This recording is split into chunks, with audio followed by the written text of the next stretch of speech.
fabuleux, quoi. C'était le paradis, c'était ce qui allait nous permettre vraiment d'accéder à la vraie liberté, à la vraie vie, à la vraie intégration. Donc, à 6 ans, je suis allée à l'école. Et dans ce petit quartier d'en bas de Montauban, qui s'appelle Ville-Bourbon, qui était la plus proche du lieu où on habitait, et je vous assure que le roi n'était pas mon cousin, c'était quelque chose d'aller à l'école, hein. C'était la grande promotion. Et quand je suis arrivée à l'école, j'ai été évidemment sujette à quelques moqueries d'enfants. D'abord parce que je parlais mal le français, je prononçais très mal. Moi je croyais que j'étais une enfant qui avait des lettres, mais pas du tout. Quand on dit la maïsonne, ça fait rire beaucoup, hein, la maïsonne des Lili.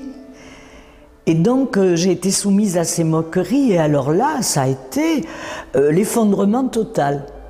L'effondrement total parce que c'était le rêve et qu'il devenait quand même un petit peu cauchemar. Et puis peut-être quelque chose d'encore plus grave, c'est que mon père m'avait trompée. Parce que l'école c'était génial et c'était pas vrai. Et donc je suis arrivée chez moi en larmes en disant plus jamais je ne reviendrai à l'école et plus jamais je ne veux parler français et plus jamais... Ça a été terrible. Comme les chagrins d'enfants de ces âges-là, hein.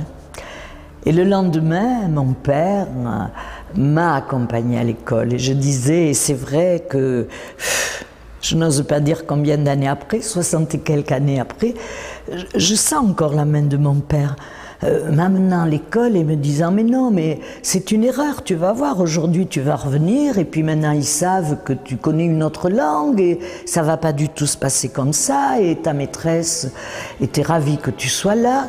Et on est arrivé devant cette petite école de quartier et mon père m'a dit et en plus un jour Vida, tu seras maîtresse, regarde l'école, il y a tes initiales sur la porte.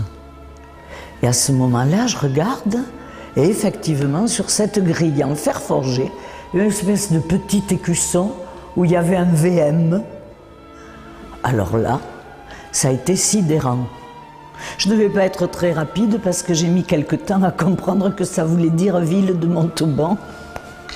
Mais voilà, mon père m'avait fait croire ça. Alors certainement ça a été merveilleux parce que à partir de ce moment-là, l'école a été pour moi la planche de salut ou l'ascenseur social ou je ne sais pas comment il faut dire, ou l'ouverture sur autre chose. Alors le rôle de l'école dans l'exil républicain, pour moi il est évident, vous voyez, j'y suis rentrée à 6 ans, j'en suis sortie à 61. C'est un long bail.